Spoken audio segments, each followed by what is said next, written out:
কিন্তু যারা মাছ ধরে তাদের মাছের প্রতি একটা নেশা হয়ে যায়। মাছ ধরা শেষ করতে করতে অনেক রাত হয়ে গেছে।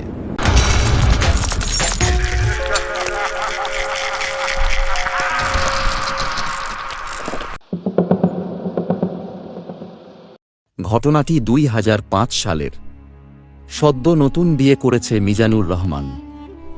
মিজানুর এর বাড়ি বিবাড়িয়া আখাউড়া থানা, শ্বশুর বাড়ি ছিল কসবা থানা। অনেক দিন হল তার বউ বাবার বাড়িতে গেছে। আজকে সব কাজ শেষ করে ভেবেছে বউকে আনতে শ্বশুর বাড়িতে যাবে। মিজানুর নদীতে মাছ ধরতেন, কিন্তু আজকে ভেবেছিল আর মাছ ধরতে যাবে না, শ্বশুর বাড়ি যাবে। কিন্তু যারা মাছ ধরে তাদের মাছের প্রতি একটা নেশা হয়ে যায়। মাছ ধরা শেষ করতে করতে অনেক রাত হয়ে গেছে। তাও ঠিক করেছে আজকে বউকে আনতে যাবে, মানে যাবেই। মাছ পিছনে যে আছে তাকে উদ্দেশ্য করে জোরে ডেকে বলল, কে রে আমার পিছনে হাঁটছিস? সাহস থাকলে সামনে আয়, আমার সামনে এসে আমার সাথে সাথে হাঁট। পিছন থেকে কোনো সাড়া শব্দ পাওয়া গেল না, কিন্তু মিজানুর বুঝতে পারছে পিছনে অবশ্যই কেউ আছে। এমন করে কিছুটা পথ পার হয়ে নদীর পাড়ে চলে এলো। সামনেই ছোট একটা নদীর মতো আছে। মিজানুর দেখল ঘাটে নৌকা আছে, কিন্তু মাঝি নেই। সে নৌকায় উঠে পিছনে থাকা অবয়বকে উদ্দেশ্য করে বলল, তুই কি আমার সাথে নৌকাতে পার হবি নাকি এই পারেই থাকবি? আমার সাথে পার হলে নৌকায় উঠে বস। এবারও কোনো সাড়া পাওয়া গেল না, কিন্তু নৌকাটা একটু কেঁপে উঠে আর ভারী হয়ে গেছে। বুঝতে আর বাকি নেই যে নৌকাতে কেউ উঠেছে। কিছু সময় পরে খেয়াল করল ঘাড়ের কারো নিঃশ্বাসের শব্দ হচ্ছে আর গরম বাতাস পড়ছে। তবুও সে ভয় পেল না, কারণ ভয় পাওয়া যাবে না। কি রে, তুই আমার ঘাড়ের উপর কি করছিস? নৌকাতে তো জায়গা থাকতে যা অন্যদিকে গিয়ে বসে থাক। একটু পরে সেই গরম নিঃশ্বাসের শব্দটা আর পেল না। কিছু দূরে হঠাৎ পানির উপর দিয়ে সাদা কাপড়ে ঢাকা এক লোক হেঁটে হেঁটে নদী পার হচ্ছে। মিজানুর বুঝতে পারল তাকে ভয় দেখানোর চেষ্টা করছে। সে দেখেও না দেখার ভান করল। মিজানুর হঠাৎ খেয়াল করল আকাশে কিছু একটা ভেসে যাচ্ছে। দেখতে পাখির আকার হলেও আসলে পাখি না, অনেক বড় পাখা আছে। কি রে, তুই তো নৌকায় বসেছিলি, উপরে কি করে গেলি? আমার মাথায় ছায়া দেওয়া লাগবে না, নিচে নেমে বসে থাক। এবারও কোনো সাড়া দিল না। কিছু সময়ের মধ্যে মিজানুর ওপারে পৌঁছে গেল। নৌকা থেকে নেমে আবার হাঁটা শুরু করল। এখনো বুঝতে পারল তার পিছনে সে হাঁটছে, কিন্তু কি চাচ্ছে সে? আর সামনে এসে দাঁড়িয়ে গেল। সে কয়েকবার এমন এপাশ ওপাশ করল, কিন্তু কোনো পাশ দিয়ে তাকে ডিঙিয়ে সামনে যেতে পারছে না। আবার বিরক্ত হয়ে জিজ্ঞেস করল, কি চাস তুই? আমাকে যেতে দে, পথ ছাড়, আর না হলে আমার সাথে চল। প্রায় 1 ঘন্টা কেটে গেল এমন করে। শেষে হঠাৎ করেই সামনে থেকে চলে যায়।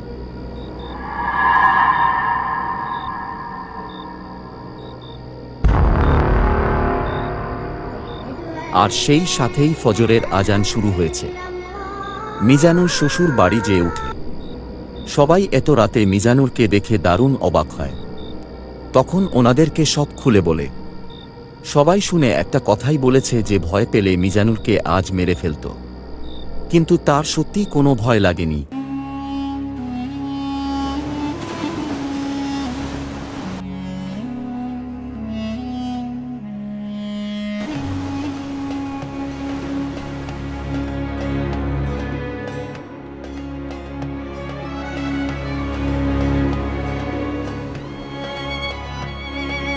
হঠাৎ বাহিরের দরজায় আস্তে ধাক্কা। আবার চমকে উঠল রবার্ট। তৃতীয়বারের মতো শব্দ বেশ জোরে শোনা গেল। রবার্ট শোবার ঘরের দরজা। উদ্ভ্রান্ত অস্থিরতায় রবার্ট খুঁজছে থাবাটাকে। হাতড়াতে পেল ওটা। আবার দরজায় প্রবল শব্দ। ছিটকিনিটাও প্রায় খুলে গেছে।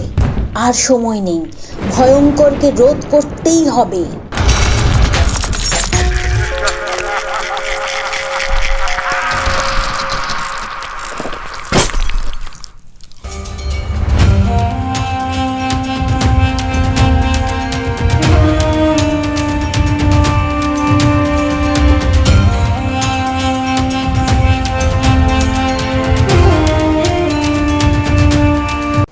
শীতের রাত, বেশ ঠান্ডা পড়েছে, তার ওপর বৃষ্টি।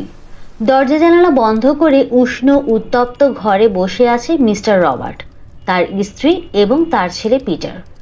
সময় কাটাবার জন্য বাবা ছেলে দাবা খেলছে, মা সেলাই করছে, কিন্তু কারো যেন কিছুতেই মন বসছে না। রবার্ট তার এক বন্ধুর অপেক্ষা করছে, সার্জেন্ট অ্যালেক্স। 21 বছর দেশ ছাড়া হয়ে প্রধানত পূর্বাঞ্চলে ঘুরে বেড়িয়ে সম্প্রতি দেশে ফিরেছে।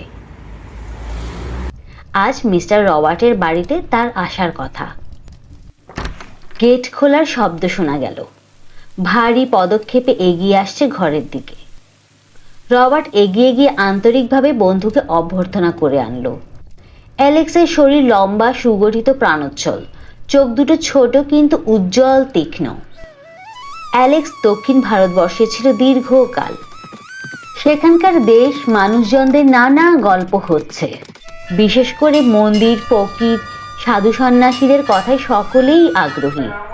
কথা প্রসঙ্গে রবার্ট বন্ধুকে বলল, অ্যালেক্স, তুমি সেদিন একটা বাদরের থাবা না কিসের কথা যেন বলছিলে? অ্যালেক্স যেন এড়িয়ে যেতে চাইল বিষয়টি। বাঁদরের থাবার কথায় সবাই কৌতূহলী হয়ে উঠল। থাবাটা মন্ত্রপুত, অলৌকিক শক্তি সম্পন্ন। সবার আগ্রহ দেখে অ্যালেক্স পকেট থেকে থাবাটা বের করলো। সাধারণ ছোট থাবা, শুকনো মমির মতো। পিটারের মা এমিলি থাবাটা দেখে হঠাৎ কেমন যেন ভয় পেল, কিন্তু পিটার আগ্রহ ভরে ওটা হাতে তুলে নিল। এক সাধু ফকির এই থাবাটাকে মন্ত্রপুত করে গিয়েছেন। তিনি দেখাতে চান যে ভাগ্যই মানুষের জীবনকে নিয়ন্ত্রণ করে এবং তাকে প্রতিহত করতে গেলে চরম দুঃখ পেতে হয়। এটাকে এমনভাবে জাদু করা হয়েছে যে লোকজন 3টি ইচ্ছে পূরণ করতে পারবে। অ্যালেক্সের কথার ভাবভঙ্গিতে কেমন যেন রহস্যের ছাপ, ভয়ের চিহ্ন। রবার্ট জানতে চাইল কেউ এটা থেকে কিছু চেয়ে পেয়েছে কিনা। অ্যালেক্স বলল যে অনেকেই চেয়েছে, পেয়েছেও তাদের কামনার জিনিস, কিন্তু তার পরিণাম হয়েছে ভয়াবহ।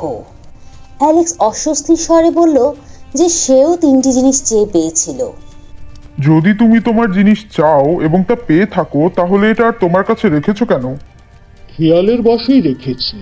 এটাকে একবার বিক্রির কথাও ভেবেছিলাম, কিন্তু এটা এত ভয়ঙ্কর যে লোকের ক্ষতি করতে মন চায়নি। তাছাড়া লোকে বিশ্বাসও করে না, ভাবে গাঁজাখুরি গল্প, আগে পরীক্ষা করে তবে নিতে চায়। হঠাৎ অ্যালেক্স বাঁদরের থাবাটাকে আগুনে ছুঁড়ে ফেলল। পিটার সঙ্গে সঙ্গে আগুন থেকে তুলে নিয়ে বাবার হাতে তুলে দিল। রবার্ট অ্যালেক্সের কাছ থেকে বাঁদরের থাবাটা চাইল। ভয়ে চমকে উঠল অ্যালেক্স। তীব্র স্বরে অ্যালেক্স বলল, ফেলে দাও ওটাকে, এক্ষুনি ফেলে দাও। ওর কাছ থেকে চাওয়ার পরিণাম যে কি ভীষণ তুমি ভাবতে পারবে না। কিন্তু রবার্ট ছাড়বে না কিছুতেই। সে নাছোড় বান্দা, অ্যালেক্সও থাবাটা দেবে না। রবার্ট জানতে চাইল কি করে ওর কাছ থেকে চাইতে হয়। অত্যন্ত অনিচ্ছার সঙ্গে অ্যালেক্স বলল যে থাবাটাকে ডান হাতে ধরে চেঁচিয়ে বলতে হয় বাসনার কথা, কিন্তু সে বারবার সাবধান করে দিল। আষাঢ়ে গল্পের মতো শোনাচ্ছে। এমিলি খাবার জোগাড় করতে করতে ঠাট্টা করে বলল, বাদরের থাবাটার কাছে আমার জন্য 4 জোড়া হাত চাও। প্রবল হাসির মধ্যে রবার্ট পকেট থেকে থাবাটা বের করলো। চট করে অ্যালেক্স রবার্টের হাত চেপে ধরলো। অনেক অনুরোধ করলো এটি যেন সে নিজের কাছে না রাখে, কিন্তু রবার্ট নাছোড় বান্দা। খাওয়া দাওয়ার পাট চুকিয়ে চলে গেল অ্যালেক্স। যাওয়ার সময় আবার সাবধান করে দিল রবার্টকে থাবাটা সম্বন্ধে। সবাই বসে আলোচনা করছে থাবার কাছে কি চাওয়া যায়। 200 পাউন্ড পেলে তুমি বাড়ির ধারটা মেটাতে পারো, তাই চাও? থাবাটাকে হাতের মুঠোয় ধরে রবার্ট খুব গম্ভীর মুখে স্পষ্ট স্বরে বলল, আমি 200 পাউন্ড চাই। সঙ্গে সঙ্গে চিৎকার করে উঠল রবার্ট। তার হাতে সাপের মতো ঝিলমিল করে উঠেছে থাবাটা। কেমন যেন ভয় করছে। পিটার ও এমিলিও ভয় পেয়েছে। কিন্তু কই, টাকা তো এলো না। কোথায় জাদুবিদ্যার জোর? টাকা না পাই দুঃখ নেই, কোনো ক্ষতি তো হয়নি। কিন্তু আমার হাতে ওটা সত্যি কি বাজেভাবে নড়ে উঠলো। বাবা, তোমার বিছানায় দেখবে টাকা পড়ে আছে। যাক, শুতে চললাম। রবার্ট কি যেন এক ভয় আতঙ্ক নিয়ে অন্ধকারে বসে রইল ফায়ারপ্লেসের আগুনের দিকে চেয়ে। আগুনের মধ্যে কিসব ভয়ঙ্কর মুখের ছবি ভেসে বেড়াচ্ছে।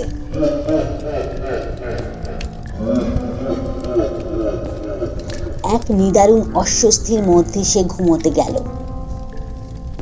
পরদিন সকাল, সূর্যের কিরণ ছড়িয়ে পড়েছে চারদিকে। রাতের ভয়টা একেবারেই মিলিয়ে গেছে। টি টেবিলে অবহেলায় রাখা বিশ্রী থাবাটার উপর আর কারো বিশ্বাস নেই। সব সোলজারই এই ধরনের, খালি আজে বাজে কথা বলে। কেন যে ওসব বাজে কথা শুনতে গেলাম? এই যুগে কি দৈব শক্তিতে ইচ্ছা পূরণ হয়? আর যদি হয়ই বা, তুমি কি করে 200 পাউন্ড পাবে বুঝতে পারছি না। আকাশ পুড়ে বাবার মাথায় পড়বে। কিন্তু অ্যালেক্স বলছিল যে টাকাটা খুব স্বাভাবিকভাবেই আসবে। মনে হবে যেন সাধারণ যোগাযোগে এটা ঘটা সম্ভব। আমি না ফিরলে টাকাতে কিন্তু হাত দেবে না। বেলা গড়িয়ে যায়, না টাকার কোনো চিহ্নও নেই। সব ব্যাপারটাই বাজে। ইস, পিটার ফিরে এসে কিরকম ঠাট্টাটাই না করবে। কিন্তু বিশ্বাস করো, কাল জিনিসটা আমার হাতে এমন নড়ে উঠলো যে ভাবতেই কেমন লাগছে। ওটা তো আমার মনের ভুল। হতেও পারে। হঠাৎ দেখা গেল তাদের বাড়ির বাইরে একটা লোক কেমন যেন অদ্ভুতভাবে দাঁড়িয়ে। সে ইতস্তত করছে বাড়িতে ঢুকবে কিনা। অবশেষে জোর করেই ঢুকে পড়ল সে। কি মজা, 200 পাউন্ড বুঝি আসছে এবার। এমিলি লোকটাকে ঘরে আনলো। সে কেমন অস্বাচ্ছন্দ্য অনুভব করছে, কি যেন বলতে চাইছে অথচ বলতে পারছে না। শেষ পর্যন্ত দ্বিধাজড়িত কণ্ঠে সে বলল, পিটারের কারখানা থেকে এসেছে সে। এরা চমকে উঠল। পিটারের কিছু হয়নি তো? লোকটি বলল, আসলে আমি একটা খারাপ খবর নিয়ে এসেছি। আজ সকালে হঠাৎ পিটার মেশিনে আটকে যায়। কি বলছো তুমি? আমার পিটার বেঁচে আছে, তাই না? দুঃখিত, পিটার আর বেঁচে নেই। কোম্পানি আপনাদের শোকে গভীর সমবেদনা জানাচ্ছে। রবার্ট এবং এমিলি স্থির শান্ত নিষ্প্রাণ দাঁড়িয়ে, তাদের মুখ সাদা বিবর্ণ, অসহ্য বেদনায় ক্লিষ্ট। লোকটা বলে চলল, কোম্পানি দুর্ঘটনার দায় দায়িত্ব অস্বীকার করছে, তবু পিটারের কর্মনিষ্ঠার কথা স্মরণ করে তার বাবা মাকে সামান্য ক্ষতিপূরণ দিতে চায়। রবার্ট শুষ্ক বিবর্ণ স্বরে প্রশ্ন করল, কত? 200 পাউন্ড? এমিলি অস্ফুট আর্তনাদ করে পড়ে গেল। রবার্ট শুষ্ক হেসে হাত তুলল অন্ধের মতো, তারপর অচেতন হয়ে লুটিয়ে পড়ল।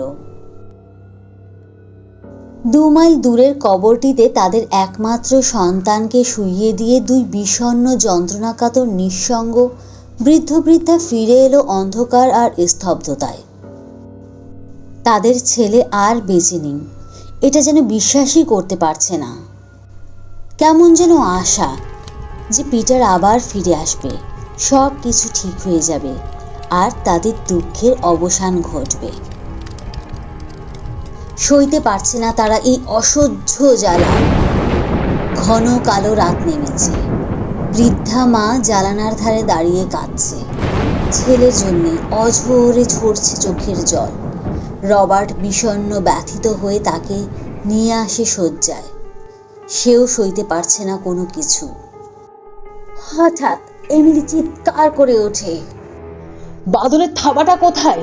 আমরা এখনো আরো 2টো জিনিস চাইতে পারি। হায় খোদা, তোমার এখনো শিক্ষা হলো না?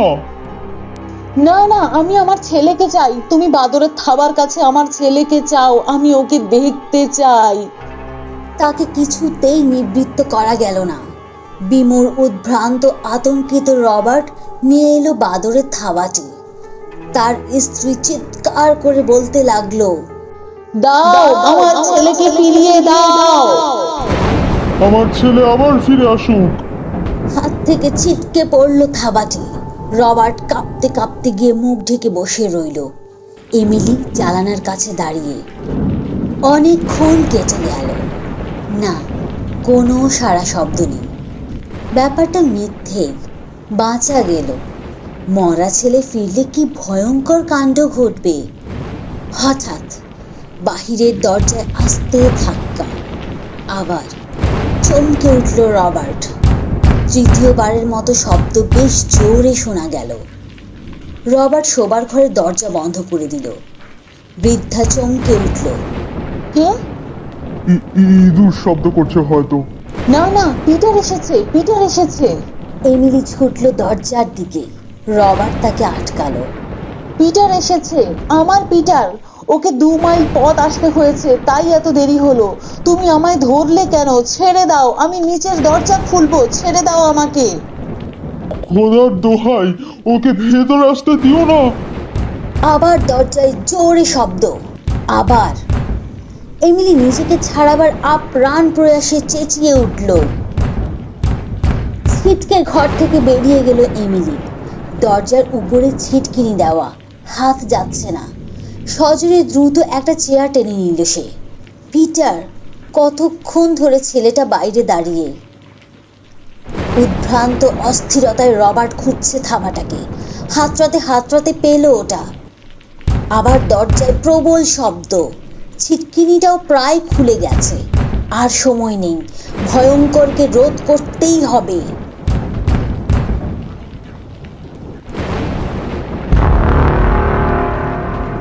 বাদরের থাবাটা হাতে ধরে রবার্ট উন্মত্তের মতো উচ্চারণ করে উঠল তার তৃতীয় ও অন্তিম বাসনা। থেমে গেল ধাক্কার শব্দ। ততক্ষণে খুলে গেছে দরজা। এক ঝলক ঠান্ডা হিমেল হাওয়া ছুটে এলো, কাঁপিয়ে দিল ভেতরের হাড়কে। বেদনায় হতাশায় আর্তচিৎকার করে উঠল এমিলি। সামনের রাস্তা নির্জন, নিস্তব্ধ। ম্লান স্তিমিত আলোটা শুধু থর থর করে কাঁপছে।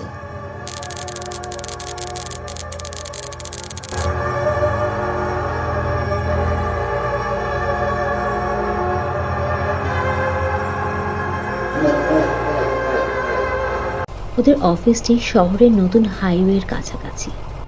এই হাইওয়েটা কিছুদিন হলো উদ্বোধন হয়েছে। দলে দলে প্রচুর মানুষ এখানে আসে এই নতুন রাস্তাটা দেখতে।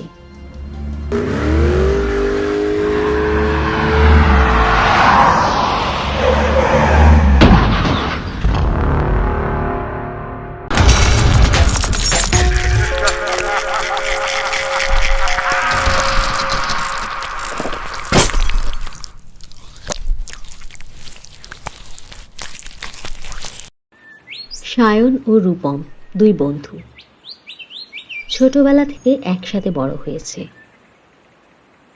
দুজনের বাড়ি কাছাকাছি। যাচ্ছে শহরে। আগামীকাল দুজনের ইন্টারভিউ আছে একই অফিসে। তারা যে কোনো কাজ একসাথে করে, তাই জব সাইট ঘেটে ঘেটে অ্যাপ্লিকেশনও করেছে দুজনে একসাথে। সকাল 10টার বাস ধরে বেশ কয়েক ঘন্টার ভেতর পৌঁছে গেল শহরে। এখানে সায়নের মামার বাসায় উঠেছে। পরদিন সকাল। এই রূপম, 6টা বাজে, তাড়াতাড়ি ওঠ, ইন্টারভিউ আছে, ভুলে গেছিস? আরে ইন্টারভিউ তো সেই 11টায়, এত তাড়া কিসের? এমন সময় সায়নের মামা আসে ওদের ঘরে। 7টার মধ্যে রওনা না দিলে 12টার আগে আর পৌঁছাতে পারবে না। কি বলেন মামা, এত দূর? হ্যাঁ, তাই জলদি উঠে ফ্রেশ হয়ে নাস্তার টেবিলে আসো। রূপম আর সায়ন নাস্তা করে অফিসের উদ্দেশ্যে বেরিয়ে পড়ে। সায়নের মামা লোকেশন বুঝিয়ে দিয়েছে ওদেরকে। সেই মতোই পৌঁছে গেল অফিসে। ভেতরে গিয়ে দেখে সেখানে আরো অনেক ক্যান্ডিডেট বসে আছে। একে একে ওদের ডাক পড়ল।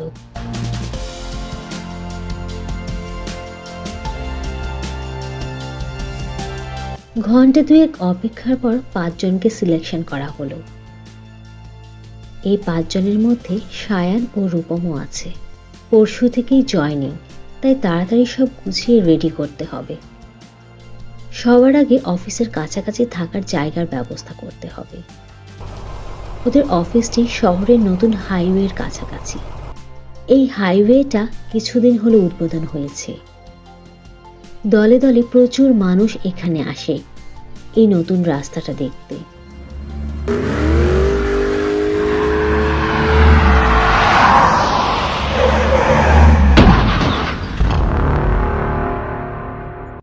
তবে এই রাস্তায় অ্যাক্সিডেন্টও হয় অনেক। দেখ, একটা রাস্তা দেখতে কত মানুষের ভিড় জমেছে। এই কারণেই তো এখানে অ্যাক্সিডেন্টও বেশি হয়। আচ্ছা চল, আমাদের একটা বাসা খুঁজে বের করতে হবে। এই সন্ধ্যায় বাসা কোথায় খুঁজে পাবো? খুঁজে দেখি যদি মিলে যায়। মামার বাসা তো এখান থেকে অনেক দূরে। আচ্ছা চল। হাইওয়ে ধরে একটু সামনে এগোতে পাশে নিচু ক্ষেতের জমি। ক্ষেতের মাঝামাঝি ক্ষীণ আলো দেখতে পায় ওরা। কাছে যেতে দেখে একটি ছোট চায়ের দোকান। একজন শীর্ণ বুড়ো দোকানি চা বানাচ্ছে। দু একজন খদ্দের বসে। ওরা কাছে গিয়ে আলাপ শুরু করে। আচ্ছা, এদিকে কোথাও থাকার মতো ভাড়া বাসা পাওয়া যাবে? উত্তরের দিকটা পুরোপুরি গ্যারাম, সেইখানে কেউ ঘর ভাড়া দেয় না। তবে সামনে আগায় দক্ষিণ দিকে আবাসিক এলাকা পাইবেন। ওইখানে কিছু বাড়িতে টুলেট আছে। আপনারা শহর থেকে আইছেন? আসলে দাদু, আজকে আমাদের এদিকের একটা অফিসে চাকরি হয়েছে। পরশু থেকে অফিস শুরু, কিন্তু থাকার কোনো জায়গা এদিকটাই নেই। তাই আমাদের কালকেই উঠতে পারবো এমন একটা বাসা দরকার। দক্ষিণের এলাকায় ঢুকার পর সাইড গলি পরে অলি মিয়ার বাড়ি খালি আছে। বাড়ি নম্বর 501। গিয়া আমার কথা কইবেন, থাকার ব্যবস্থা হইয়া যাইব। দাদু, আপনার নাম কি বলবো? নাম বলা লাগবো না, শুধু বলবেন চা দোকানের দাদু আমাকে পাঠাইছে, তাইলেই কাম হইয়া যাইব। দুজনে একটু ইতস্তত করে। এভাবে কি বাসা পাওয়া সম্ভব? আবার যদি কোনো বিপদে পড়ে? তবুও দোকানিকে ধন্যবাদ দিয়ে চলে আসে। দোকানির কথা মতো দক্ষিণ দিকের এলাকায় 501 নাম্বার বাড়ির সামনে এসে দাঁড়ায়। ছোট দুতলা বাড়ি। একবার নক করতেই একজন লোক বেরিয়ে আসে। চা দোকানির কথা বলতেই ওদের ভেতরে নিয়ে যায়। বাসা পছন্দ করে পাকা কথা বলে বেরিয়ে আসে। কাল সকালে নতুন বাসায় এসে উঠবে। মামার বাসায় পৌঁছানোর পর কিরে, মিষ্টি হাতে যে চাকরি কনফার্ম? হ্যাঁ মামা, পরশু থেকে জয়েনিং। বাহ, কংগ্রাচুলেশনস। মামা, আমরা একটা বাসাও পেয়ে গেছি। বাবা, তোরা তো দেখি দারুণ অ্যাডভান্স। তা বাসা কি অফিসের কাছেই?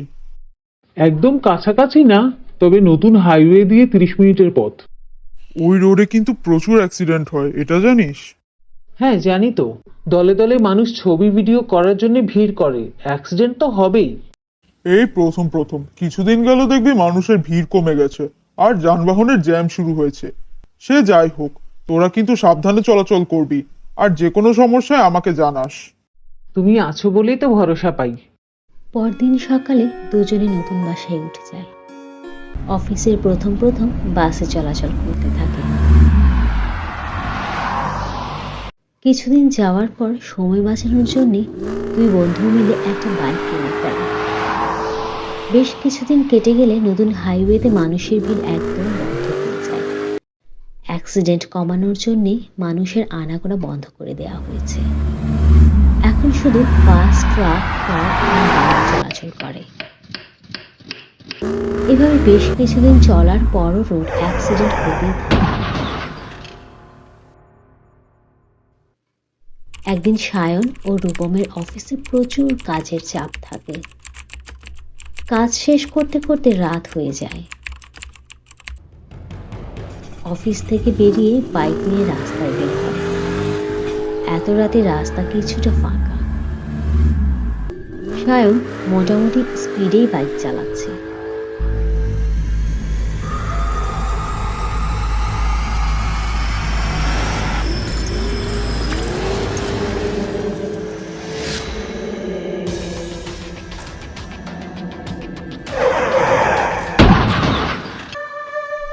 ওদের অ্যাক্সিডেন্ট হওয়ার জায়গায় চোখ যেতেই সায়নের দম বন্ধ হয়ে আসে। যে নারীটিকে বাঁচানোর জন্য হার্ট ব্রেক করে অ্যাক্সিডেন্টের কবলে পড়েছে, সে সায়নের দিকে তাকিয়ে পৈশাচিক হাসি দিয়ে অদৃশ্য হয়ে যায়। সায়ন জ্ঞান হারিয়ে ফেলে। কয়েকদিন পর সায়নের জ্ঞান ফেরে। জ্ঞান ফিরে সে দেখে হাসপাতালের বিছানায় শুয়ে আছে। সাথে সাথে রূপমের কথা মনে হয়। রূপমের জন্য উদ্বিগ্ন হয়ে ওঠে। একজন ডক্টর আসে সায়নের চেক আপের জন্য। সায়ন জানতে পারে রূপম আর বেঁচে নেই। ভীষণ কষ্ট হয় সায়নের। রূপমকে এভাবে হারিয়ে ফেলবে এটা কখনো দুঃস্বপ্নেও ভাবেনি সে। কয়েকদিন পর হাসপাতাল থেকে রিলিজ দিলে সায়নের মামা নিজের বাসায় নিয়ে যায়। সায়ন এখন ধীরে ধীরে চলাচল করতে পারে। এক বিকেলে মামার সাথে বসে আছে। আচ্ছা সায়ন, একটা কথা বলতো, তুই হার্ট ব্রেক করেছিলি কেন? আমার মনে পড়ছে না মামা, শুধু মনে আছে সামনে কাউকে দেখেছিলাম, কিন্তু কে তাও মনে নেই। আর জ্ঞান হারানোর আগে রূপমকে রক্তাক্ত অবস্থায় পড়ে থাকতে দেখেছি। তারপর আর কিছুই মনে নেই। ঠিক আছে, মনে করতে গিয়ে ব্রেনের উপর প্রেসার দিস না, রিল্যাক্সে থাক। কিভাবে রিল্যাক্সে থাকি? মনে হচ্ছে যেন আমি রূপমের মৃত্যুর জন্য দায়ী।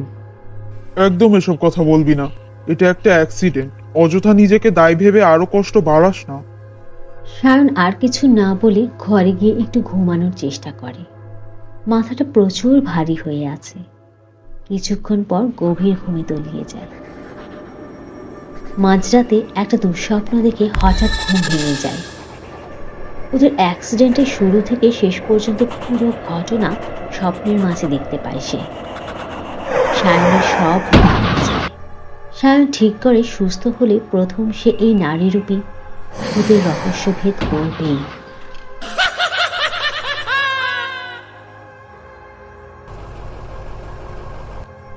2 মাস পর সায়ন এখন পুরোপুরি সুস্থ।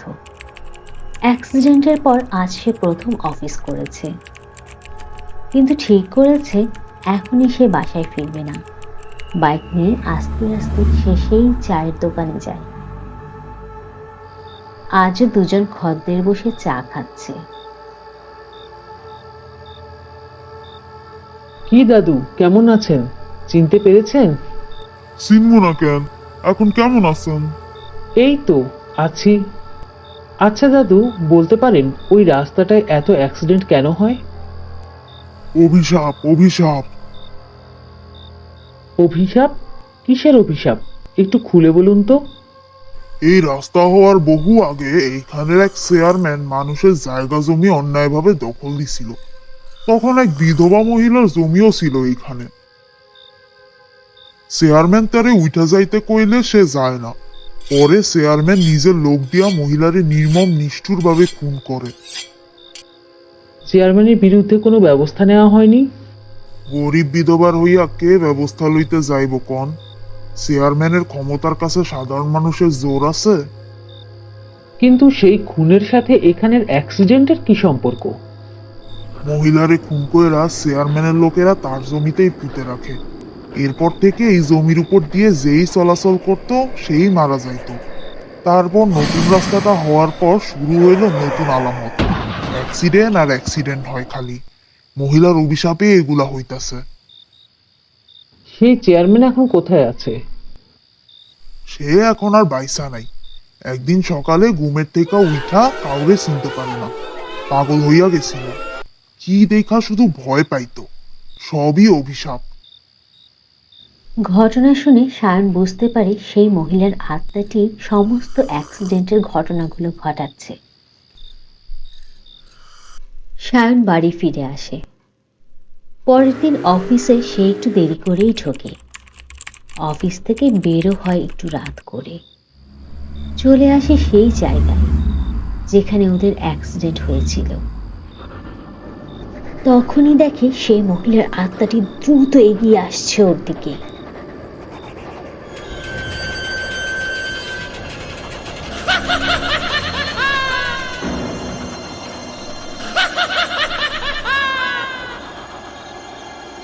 যদিও সকালে হুজুরের কাছ থেকে তাবিজ নিয়ে এসেছে, কিন্তু আত্মার এভাবে ছুটে আসা দেখে একটু হলেও ভয় শিউরে উঠেছে। আত্মাটি ওর কাছে এসে আটকে যায়। সায়ন হুজুরের কাছ থেকে আনা পড়া পানি আত্মাটির দিকে ছিটিয়ে দেয়।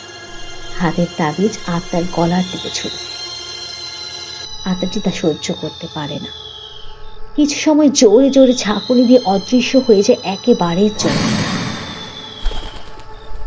এই পুরোটা সময় সায়ন ভয়ে কাঁপতে থাকে। যখন আত্মাটি পুরোপুরি অদৃশ্য হয়ে যায় তখন সে ধীরে ধীরে শান্ত হয়ে ওঠে। যদিও বেঁচে থাকতে মহিলাটির সাথে ভীষণ অন্যায় করা হয়েছিল, কিন্তু তার ফলাফল চেয়ারম্যান ভুগেছে। তাই এভাবে প্রতিনিয়ত নিরপরাধ মানুষদেরকে মেরে ফেলা বড় অন্যায় মনে হয় সায়নের কাছে।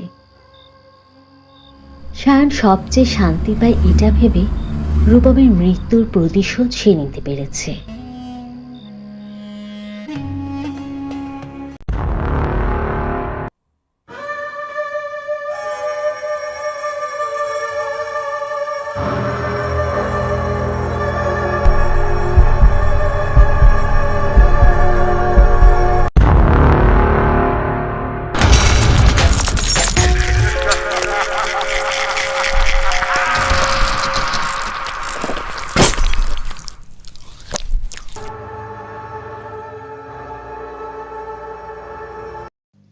চারদিকে বেশ শোরগোল পড়ে গিয়েছে। সবার মাঝে উত্তেজনা আর আতঙ্ক বিরাজ করছে।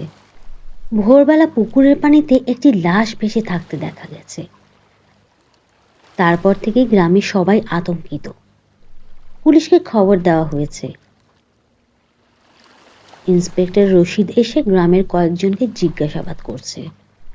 কয়েকজন কনস্টেবল লাশ নিয়ে যাচ্ছে পোস্টমর্টেমের জন্যে। তাহলে আপনারা বলছেন এই লোক আপনাদের গ্রামের না, তাই তো? অলিমিয়া গ্রামের মাতবর, তিনি উত্তর দিলেন, না ইন্সপেক্টর সাহেব, এই গ্রামের কেউই আগে কখনো তারে দেখে নাই। লাশটা প্রথম কে দেখেছিল? স্যার আমি দেখছি। তুমি কি করো? স্যার আমি জেলে ভোরবেলা মাছ ধরতে আইছিলাম, তখন দেখি এইখানে লাশটা ভাসতেছে। লাশ দেখার পর প্রথম কি করলে? তারপর গিয়ে মাতবর সাহেবরে খবরটা দিলাম। ঠিক আছে, এই কয়দিনের ভেতর কেউ যেন গ্রামের বাইরে না যায়। যখন যাকে জিজ্ঞাসাবাদ করার প্রয়োজন হবে আমি ডাকলে যেন সাথে সাথে থানায় আসা হয়। জি স্যার, আপনি যেমন কইছেন তেমনই হইব। কেউই গ্রামের বাইরে যাইব না। লাশ নিয়ে পুলিশ থানায় চলে যায়। লাশের পকেটে মানিব্যাগে তার একটি ছবি পাওয়া গিয়েছে। দেখে মনে হচ্ছে শহর থেকে এসেছে। সব থানায় লোকটির ছবি পাঠিয়ে দেয়া হয়েছে। মানিব্যাগে ছবি ব্যতীত আইডি কার্ড বা আর কিছুই নেই। ইন্সপেক্টর রশিদের কাছে একটু অদ্ভুত লাগছে বিষয়টি। কেউ চেনে না জানে না, অথচ গ্রামের পুকুরে ভেসেছিল অচেনা লোকের লাশ। 3 দিন পর ইন্সপেক্টরের ফোনে কল আসে তার ঢাকার বন্ধু আতিফের কাছ থেকে। আতিফ মিরপুর থানার ওসি। হ্যালো আতিফ। রশিদ, যে ছবিটি আমাদের থানায় পাঠিয়েছিলে সেই লোকটির খোঁজ পাওয়া গেছে। তাই নাকি? লোকটা কে, কি করত, কিছু জানা গেছে? সে একজন সাধারণ ব্যবসায়ী, একটা ফার্মেসি চালাতো। এখানে একাই থাকতো, গ্রাম রসুলপুর। খোঁজ নিয়ে জানা গেছে গ্রামে এক বুড়ো চাচা থাকতো, গত মাসে সেও মারা গেছে। আর কোনো আত্মীয় পরিচিতদের খোঁজ মেলেনি। লোকটার নাম কমলকান্ত। এলাকার সবাই তাকে খুব ভালো জানে। বেশ মিশুক স্বভাবের ছিল নাকি লোকটা। কয়েকজন তো খুব আফসোসও করলো তার মৃত্যুর খবর শুনে। কিন্তু এমন একজন একা মানুষকে এভাবে মেরে কে গ্রামের পুকুরে ফেলতে যাবে? এটাই মাথায় ঢুকছে না। আচ্ছা দেখছি কি করা যায়। রশিদ সাহেব ফোন রেখে কেসটা নিয়ে ভাবতে শুরু করে। কিছুতেই অঙ্ক মিলাতে পারছেন না। এমন সময় অলিমিয়ার ফোন আসলো তার ফোনে। ফোন রিসিভ করতেই চেহারার রং বদলে গেল ইন্সপেক্টর সাহেবের। কয়েকজন কনস্টেবলকে নিয়ে সাথে সাথে গাড়ি ছুটালেন আবারও গ্রামের দিকে। গ্রামের পুকুরের ধারে আবারও শোরগোল চলছে।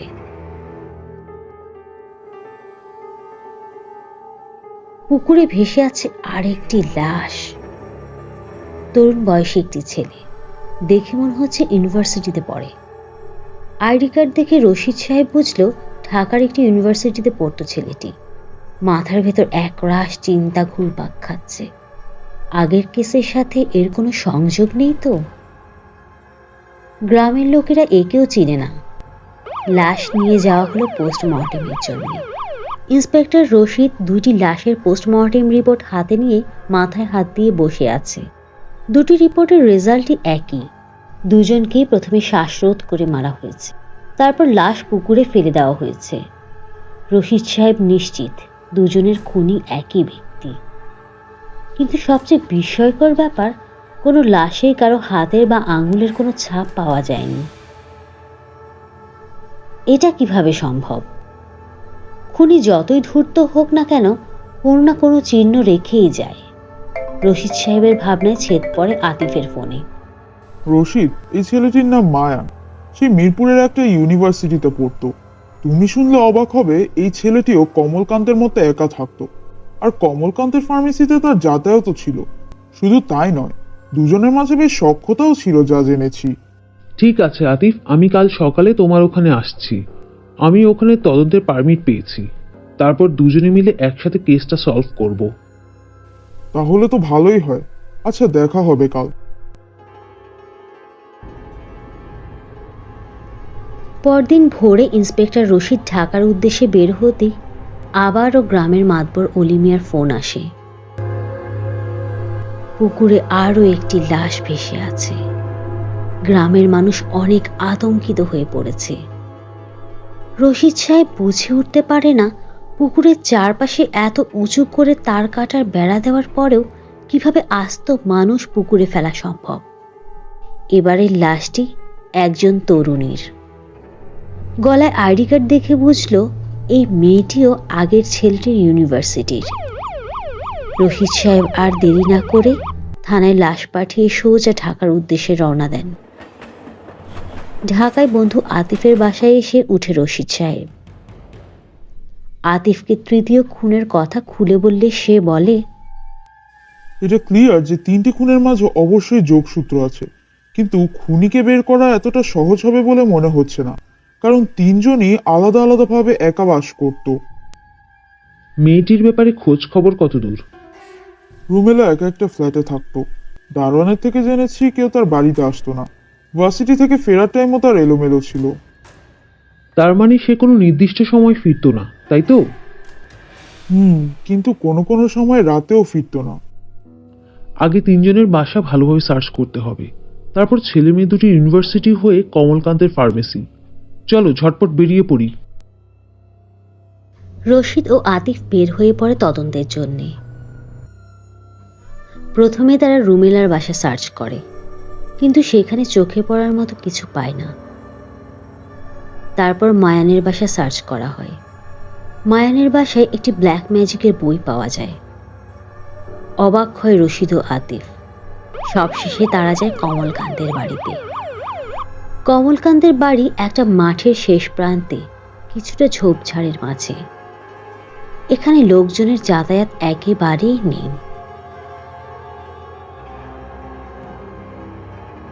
এরুম ওরুম ঘুরতে ঘুরতে একটা আলমারির পেছনে ছোট গোপন দরজা আবিষ্কার হয়। দরজা ঠেলে ভেতরে ঢুকতেই চোখ ছানা ভরা হয়ে যায় দুজনের। একটা পচে যাওয়া মানুষের লাশ পড়ে আছে।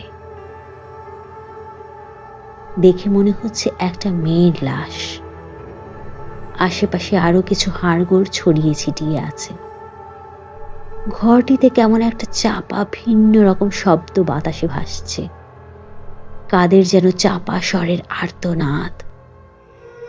দুজনে বুঝতে পারে এটা আসলে কোনো ঘর নয়, এটা একটা মৃত্যুপুরী। রশিদ ও আতিফ যা বুঝার বুঝে গেল। তারা এখান থেকে বের হতেই যাবে, কিন্তু দরজা খুলতে যেতেই দেখে বাইরে থেকে বন্ধ করা।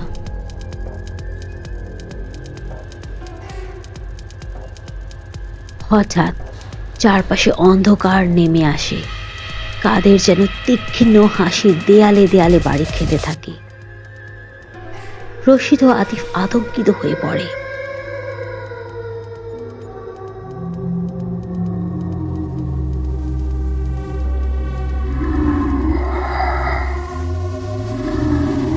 নতুন এক অভিজ্ঞতার সম্মুখীন হতে চলেছে। বেঁচে ফিরতে পারবে কিনা এটাই তাদের বড় দুশ্চিন্তা।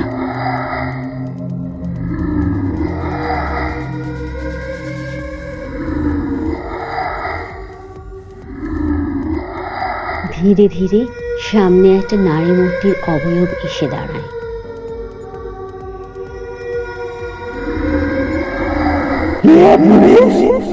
ইনভেস্টিগেশন করতে এসে ভয় পেয়ে পালালে হবে? এমন কর্কশ কণ্ঠ ওদের হৃৎপিণ্ড কাঁপিয়ে দেয়। কোন রকমে রশিদ বলে, আমরা আমরা বুঝতে পেরেছি ওরা অনৈতিক ও পৈশাচিক কার্যকলাপ করত, তাই ওরা যেহেতু আর বেঁচে নেই এই কেসটা এখানেই ক্লোজ করার ডিসিশন নিয়েছি। কেস ক্লোজ করার আগে পুরো ঘটনা জানতে চান ইন্সপেক্টর? আচ্ছা তাহলে বলো। পুরো ঘটনা শোনার পরেই তোমার জবাব পড়েছি।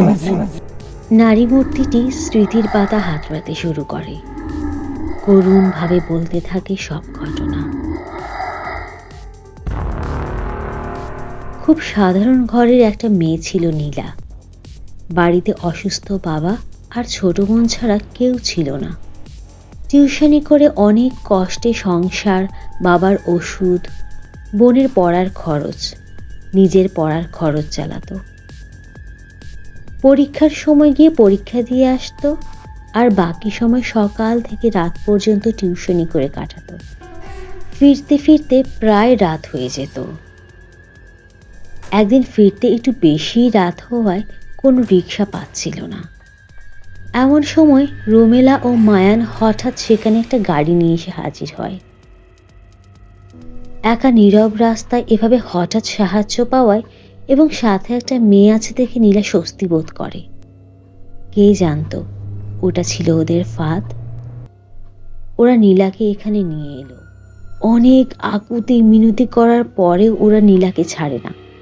শক্ত করে বেঁধে নির্মম ভাবে হত্যা করে শয়তানকে খুশি করার জন্যে। কমলকান্ত, মায়ান ও রুমেলা শয়তানের উপাসনা করত।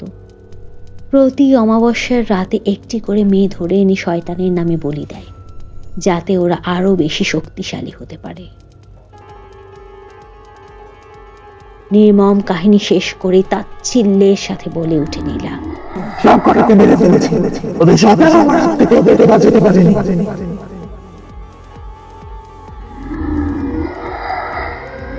অট্টহাসির প্রতিধ্বনি বাড়ি খেতে থাকে চার দেওয়ালে। রশিদ ও আতিফ শিহরিত হয়ে উঠে হাসির তীক্ষ্ণতায়। হঠাৎ দরজা খুলে যায়। আতিফ ও রশিদ বেরিয়ে আসে মৃত্যুপুরী থেকে। পরদিন সকালে রশিদ ও আতিফ ফোর্স নিয়ে ঘরের ভেতর থেকে নীলার লাশ উদ্ধার করে নিয়ম মাফিক দাফন কার্য শেষ করে। কমলকান্তের বাড়ি সিলগালা করে দেওয়া হয়। এখানকার কাহিনী জানার পর কোনো ওয়াচম্যান আর থাকে না।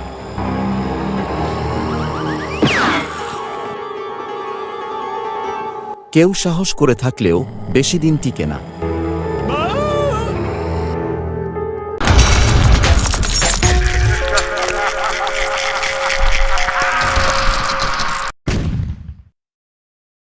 আমি সালাম মিয়া।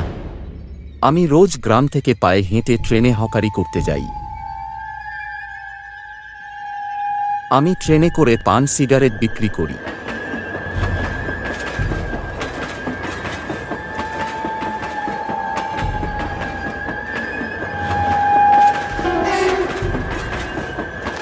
আমার গ্রাম থেকে স্টেশনে যাবার পথে একটা বড় কবরস্থানের পাশ দিয়ে পার হয়ে যেতে হয়।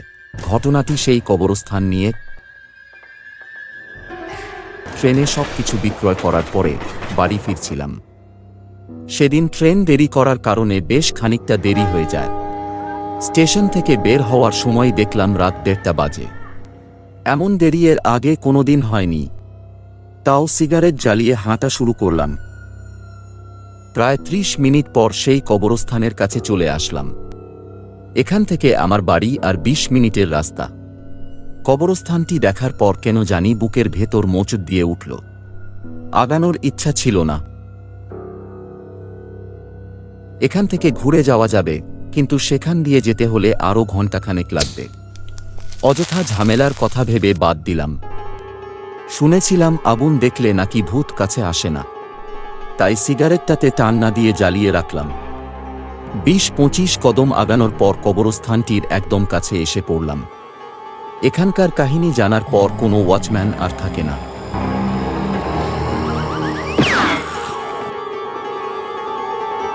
কেউ সাহস করে থাকলেও বেশি দিন টিকে না।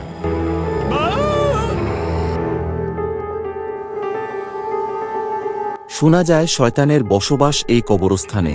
আমি মনে হালকা সাহস নিয়ে আগাতে থাকলাম। ১০ মিনিট হাঁটার পরেও মনে হলো আমি সেখানটাতেই আছি। ১ ইঞ্চিও এগোতে পারিনি। কিন্তু আমি তো সেই কখন থেকেই হাঁটছি। হঠাৎ করে চাপা কান্নার শব্দ পেলাম। পিছু ফিরে দেখি একটা বাচ্চা, বয়স ৩ থেকে ৪ বছর, বলের মতো কিছু একটা নিয়ে খেলা করছে। ভাবলাম এত রাতে এই বাচ্চা এখানে কেন? কাছে গেলাম গুটি গুটি পায়ে। কাছে গিয়ে বাচ্চাটাকে কোলে নেওয়ার চেষ্টা করলাম, কিন্তু কোনোভাবেই উঠাতে পারলাম না। এইটুকু বাচ্চার শরীরে এত শক্তি। যেই বাচ্চাটার বলে হাত দিলাম, আমার দিকে হঠাৎ করে তাকালো। আমি সত্যি ভাবিনি এমনটা আমার জন্য অপেক্ষা করছে। বাচ্চাটার চোখ নেই, পুরোটা কালো, আর যেন কালো রক্ত বেয়ে বেয়ে পড়ছে। আর মুখ দিয়ে বলছে, বড় ভুল করেছিস সালাম, তোর এদিকে আসা ঠিক হয়নি। হঠাৎ করেই দেখি বাচ্চাটা উধাও। বলের জায়গায় যেন অন্য কিছু। একটু নিচু হয়ে দেখি একটা মাথা, কেটে ফেলা মাথা। ভালো করে খেয়াল করে দেখি সেটি আর কারো নয়, আমারই মাথা। পুরো শরীর দিয়ে যেন বিদ্যুৎ খেলে গেল। ভুল করেছিস সালাম। এবার ফিরে তাকিয়ে দেখি একটা কুকুর, একদম কালো কুচকুচে, চোখটাও কালো, যেন অন্ধকারে ভাসছে সে। কিন্তু অবাক করা কাণ্ড, কুকুরটি ২ পায়ে ভর করে দাঁড়িয়ে ঠিক মানুষের মতো, আর এক হাত দিয়ে একটি মাথা ধরে আছে। ভালো করে খেয়াল করে দেখি আবারও আমার মাথা। এবার আর নিজেকে সামলে রাখতে পারলাম না, সেখানেই অজ্ঞান হয়ে গেলাম।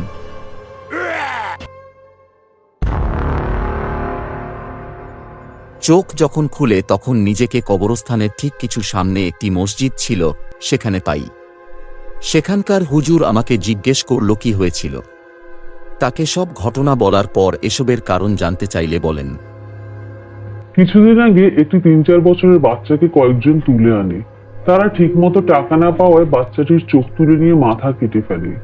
চোখ আর মাথা কুকুরকে দিয়ে দেয় খাওয়ার জন্য, আর বাকি দেহটুকু এখানেই কোনো রকম মাটি চাপা দেয়। হয়তো জানাজা নামাজের অভাবে বাচ্চাটির আত্মা ঘুরে বেড়াচ্ছে। আমরা শত চেষ্টা করেও আত্মা শান্তি আনতে পারছি না। হয়তো প্রতিশোধের আগুনে জ্বলছে। তিনি আরো বললেন, আর কিছুক্ষণ পর ফজরের আজানের সময় না হলে তোমাকে হয়তো আর পাওয়াই যেত না। আমার এখনো মনে আছে, আমি 2 সপ্তাহ জ্বরে ভুগেছিলাম। বিছানা থেকে উঠতে পারিনি। এখনো স্বপ্নে সেই শব্দ আমার কানে বেজে ওঠে। বড় ভুল করেছিস সালাম। নিচে নামতেই লামিসার চোখ ছানা পড়া। একটা ৮-১০ বছরের বাচ্চা মেয়েকে কতগুলো বখাটে পাশবিকভাবে নির্যাতন করছে। আর্ত চিৎকার করে কাঁদছে বাচ্চাটি।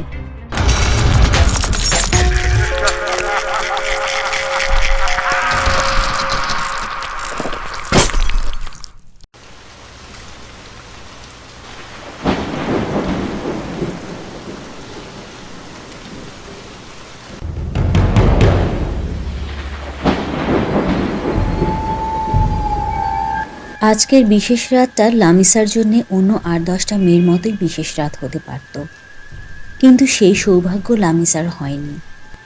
আজ লামিসার বাসর রাত। অথচ দোতলার ডুপ্লেক্স বাড়িটির উপরের তলার সবচেয়ে কোণার ঘরটিতে সে বসে আছে একা। পুরো বাড়িতে লামিসা ছাড়া আর কেউ নেই।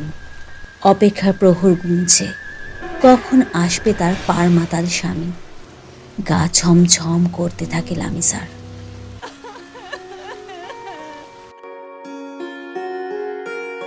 মেয়েটির মা মারা যাওয়ার পর বাবা বিয়ে করে ঘরে সৎমা নিয়ে আসে।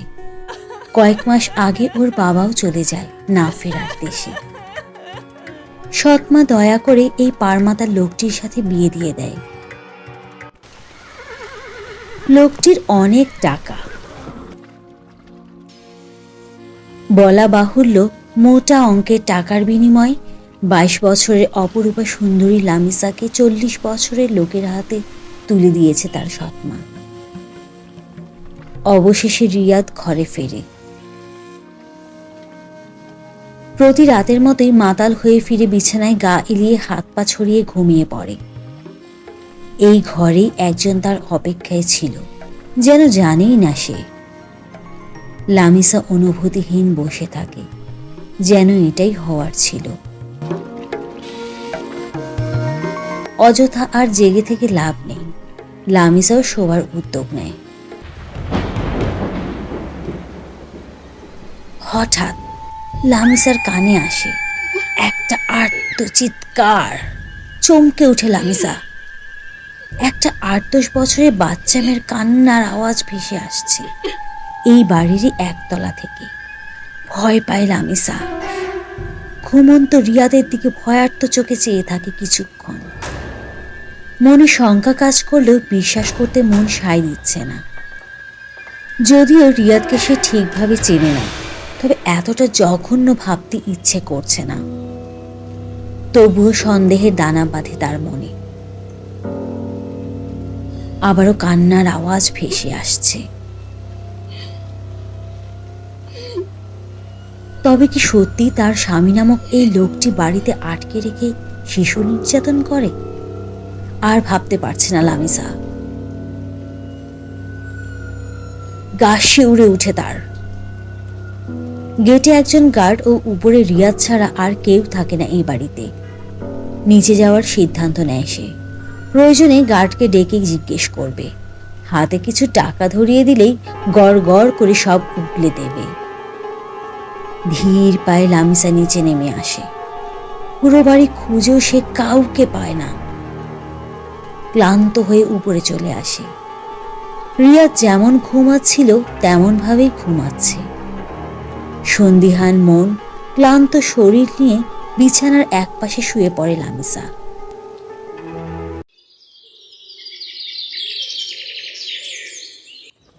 আরে, আমার বিছানায় এই মেয়েটাকে? ও আচ্ছা, ভুলেই গিয়েছিলাম। গতকাল তো কি যেন নাম মেয়েটির? ও আচ্ছা, হ্যাঁ, লামিসা। লামিসা, এই লামিসা, উঠে পড়ো, সকাল হয়েছে। লাফ দিয়ে লামিসা ঘুম থেকে উঠে পড়ে। প্রথমে কিছুই বুঝে উঠতে পারে না। রিয়াদকে দেখে ভয়ে কুঁকড়ে যায়। তারপর ধীরে ধীরে গতরাতে সব কিছু মনে পড়ে তার। আপনার কাছে কিছু জানার ছিল। বলো, কি জানতে চাও? তার আগে বলো, এত ভয় পাচ্ছ কেন তুমি? আমাকে ভয় পাওয়ার কিছু নেই। হ্যাঁ, আমি তোমার চেয়ে বয়সে অনেক বড়। তোমার মতো এত কম বয়সী একটা মেয়েকে আমার বিয়ে করা ঠিক হয়নি। এবার লামিসা একটু স্বাভাবিক হয়। মুখে বলছেন ঠিক হয়নি, অথচ দিব্যি বিয়ে করে বসে আছেন। আসলে ঘটনাটা অন্যরকম ছিল। ঘটনা কি ছিল, কেমন অন্যরকম ছিল, এটাই জানতে চাইছি। বাদ দাও, সকাল সকাল এসব ভালো লাগছে না। একটু পরে অফিস যাব। By the way, I am extremely sorry for last night. আসলে বছর কয়েক আগে আমার ফ্যামিলির সবাই একসাথে অ্যাক্সিডেন্ট করে মারা যায়। একসাথে সবাইকে হারানোর শোকটা আমি ঠিক মেনে নিতে পারতাম না। তাই সব ভুলে থাকতে ড্রিঙ্ক করা শুরু করি। অভ্যাসটা বদ অভ্যাসে পরিণত হয়। ইটস ওকে, বাট আপনি কিন্তু এখনো ক্লিয়ার করেননি। এখন এটা নিয়ে আর কথা না বলি, পরে অন্য কোনো সময় সব জানতে পারবে। লামিসা অদ্ভুতভাবে রিয়াদের চাওয়ার দিকে চেয়ে থাকে। সে কিছুতেই গতরাতের ঘটনার সাথে রিয়াদকে মিলাতে পারছে না। আবার সন্দেহ দূরও করতে পারছে না। জানতে চেয়েও কিছুই জানতে পারল না। দুপুরের পর লামিসা আবারও পুরো বাড়ি ঘুরে ঘুরে দেখে, কিন্তু কোথাও সে কাউকে দেখতে পায় না। নিচতলার কোণার ঘর থেকে বের হতে যাবে, এমন সময় মেঝের একটা জায়গা ওর কাছে ফাঁপা মনে হয়। কার্পেট সরিয়ে দেখে মেঝের নিচে একটা গুপ্ত পথ। দেয়াল ও মেঝেতে ছোপ ছোপ কালো রক্তের দাগ, দেখে মনে হচ্ছে বহু বছরের পুরনো দাগ। উপরে ধুলোর আস্তর জমা। সন্ধে হয়ে যাচ্ছে, মনে এক রাশ প্রশ্ন নিয়ে উপরে চলে আসে লামিসা। কিছু সময় যাওয়ার পর রিয়াদ চলে আসে। আজ সে অনেক বছর পর সুস্থভাবে এই সময় বাড়ি ফিরল। এগুলো তোমার জন্য। হঠাৎ ফুল? কি আছে এই ব্যাগে? খুলেই দেখো। শাড়ি, নীল শাড়ি আমার ভীষণ পছন্দের। আমারও। তোমার নতুন সংসারে তোমাকে বরণ করা হয়নি, তাই এই ছোট্ট উপহার। আমার বাবা মা মারা গিয়েছে আমার ছোট্টবেলায়। বড় ভাইয়ের কাছে মানুষ হই। ভাই আর ভাবি থাকলে তোমাকে বাড়ির বউয়ের মতো করেই বরণ করা হতো। তারা এখন কোথায়? ওই যে বলেছি, অ্যাক্সিডেন্ট করে মারা গিয়েছে। ও, আই এম রিয়েলি সরি। আপনার ভাইয়ার কোনো ছেলে মেয়ে নেই? ওরাও কি তবে? এক মেয়ে নিয়ে ভাইয়া ভাবির সংসার। আমার অনেক আদরের ভাতিজি। অ্যাক্সিডেন্টের সময় ও ভাইয়া ভাবির সাথে ছিল না। তাহলে ও কোথায় এখন? তুমি রেডি হয়ে এসো, আমরা একটু বের হব। লামিসা বুঝতে পারে রিয়াদ কথা এড়িয়ে যাচ্ছে। আপনি কিন্তু বললেন না আপনি আমাকে কেন বিয়ে করেছেন। বেশ, তুমি যখন এতবার ফোর্স করছো তাহলে বলছি। তোমার সৎমা তোমাকে মোটা অঙ্কের টাকার বিনিময়ে কিছু খারাপ লোকের হাতে তুলে দিচ্ছিল। জানতে পেরে আর চুপচাপ হাত গুটিয়ে বসে থাকতে পারিনি। সেই অ্যামাউন্ট ধরিয়ে তোমার সৎমায়ের মুখ বন্ধ করে তোমাকে বিয়ে করে নিয়ে এসেছি। লামিসা নিশ্চুপ হয়ে যায়। সে ভাবতে পারছে না রিয়াদ না বাঁচালে তার জীবনে কি ঘটে যেত। এই মানুষটা তাকে বারবার অবাক করে দিচ্ছে। কিন্তু কান্নার রহস্যটা কি হতে পারে তাহলে? রাতে বাইরে ডিনার সেরে রিয়াদ ঘুমিয়ে পড়ে। লামিসার চোখে ঘুম নেই। রহস্যভেদ করার তীব্র পিপাসায় ছটফট করছে সে। রিয়াদকে তার খুবই রহস্যময় লাগছে। লামিসার ভাবনায় ছেদ পড়ে কারো আর্তনাদে। গত রাতে সেই চিৎকার, কান্না। শিউরে ওঠে লামিসা। একবার ভাবে রিয়াদকে ডেকে তুলবে। লামিসা কান্নার শব্দ অনুসরণ করে চুপি চুপি বেসমেন্টের সেই ঘরটিতে চলে আসে। নিচে নামতেই লামিসার চোখ ছানা বড়া। একটা 8-10 বছরের বাচ্চা মেয়েকে কতগুলো বখাটে পাশবিকভাবে নির্যাতন করছে। আর্তচিৎকার করে কাঁদছে বাচ্চাটি। এই ছেড়ে দে ওকে, সরে যা তোরা। এই ছেড়ে দে ওকে, সরে যা তোরা। আশ্চর্যের বিষয়, ওরা কেউ লামিসার কথায় কান দিচ্ছে না। ঠিক এই সময় কেউ লামিসার কাঁধে হাত রাখে। কিছু একটা করুন প্লিজ, শয়তানগুলো বাচ্চাটাকে মেরে ফেলবে। শান্ত হও লামিসা, শান্ত হও। ওরা বাচ্চাটাকে মেরে ফেলছে আর আপনি আমাকে শান্ত হতে বলছেন? আপনিও ওদের সাথে জড়িত নন তো? আরে তাই তো, এটা তো আপনারই বাড়ি। তাহলে আপনি আপনি এসব কি উল্টাপাল্টা বলছো? তুমি জানো না তুমি কি বলছো? তাহলে তাহলে বাচ্চাটাকে কেন বাঁচাচ্ছেন না ওদের হাত থেকে? কিভাবে এত শান্তভাবে দাঁড়িয়ে আছেন আপনি? জবাব দিন। মৃত মানুষকে কি কখনো বাঁচানো যায় লামিসা? মৃত? হ্যাঁ মৃত। পিছনে তাকিয়ে দেখো, কেউ নেই। লামিসা পেছনে তাকায়। আসলে কেউ নেই এখানে। সব শান্ত। কেবল দেয়ালের ধুলো জমা ছোপ ছোপ রক্ত ভয়ানক কোনো ঘটনার সাক্ষী দিচ্ছে। উপরে এসো, সব বলছি। লামিসা ও রিয়াদ উপরে নিজেদের ঘরে চলে আসে। বছর 5 আগের ঘটনা। আমি তখন দেশের বাইরে। ভাইয়া ভাবি দুজনেই জব করতো। বাড়িতে আমার 9 বছরের ভাতিজি আবিহা একা থাকতো।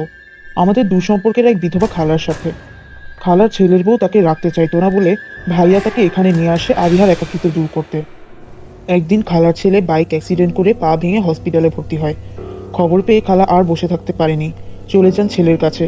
আবিহাকে সাথে নিয়ে যেতে চেয়েছিল, কিন্তু ভাইয়া ভাবির অফিস ছুটির সময় ঘনিয়ে আসায় তারা খালাকে একাই চলে যেতে বলে। তারপর কি ঘটেছিল? সেদিন বিকেলে হঠাৎ করেই তীব্র বজ্রপাত সহ বৃষ্টি নামে। মুহূর্তের মধ্যে শহর ডুবে পানির নিচে তলিয়ে যায়। অতিরিক্ত বজ্রপাতের কারণে ফোনের নেটওয়ার্কও কাজ করছিল না। ভাইয়া ভাবি একদিকে অতিরিক্ত বৃষ্টির কারণে না পারছিল আবিহার কাছে পৌঁছাতে, আর না পারছিল ওর সাথে কোনো যোগাযোগও করতে। এরপর যা ঘটছিল তা তুমি নিজের চোখেই দেখলে। দুর্বৃত্তরা বাড়িতে ঢুকে আমার ছোট্ট আবিহাকে কিভাবে কষ্ট দিয়েছে। ভাইয়া ভাবি শেষ চেষ্টা করে আবিহাকে বাঁচাতে পারেনি। তার কিছুদিন পরেই হঠাৎ করেই ভাইয়া ভাবি রোড অ্যাক্সিডেন্টে স্পট ডেথ হয়। একটা বড় লরি আকস্মিক ওদের গাড়ি ধাক্কা দিয়ে ব্রিজ থেকে ফেলে দেয়। মনে হচ্ছিল যেন পরিকল্পিত এক ছকে বাধা ছিল সবটা। কারা করেছে জানা যায়নি? কিছুই জানা যায়নি, আর পুলিশও লোকগুলোকে খুঁজে পায়নি। তবে হ্যাঁ, ওদের নৃশংস লাশ খুঁজে পেয়েছিল ভাইয়া ভাবির অ্যাক্সিডেন্টের পরপরই। সাথে উদ্ধার করে একটা বড় লরি। ভয়ানক নির্মমভাবে কেউ ওদের হত্যা করেছিল। সেটা নিশ্চয়ই আবিহা ছিল। সম্ভবত। ঘটনার পরপরই আমি দেশে ফিরে আসি। আসার পর থেকেই শুনি প্রতি রাতে আমার আবিহার আর্তচিৎকার। সহ্য করতে পারতাম না, তাই প্রতি রাতে ড্রাঙ্ক অবস্থায় বাড়ি ফিরতাম। ওর আত্মার শান্তির জন্য কিছু করেননি? কিছু কিছু যন্ত্রণা এতটাই কষ্টদায়ক হয় যে সেই অতৃপ্ত আত্মা হয়তো আর কোনো কিছুতেই শান্ত হয় না।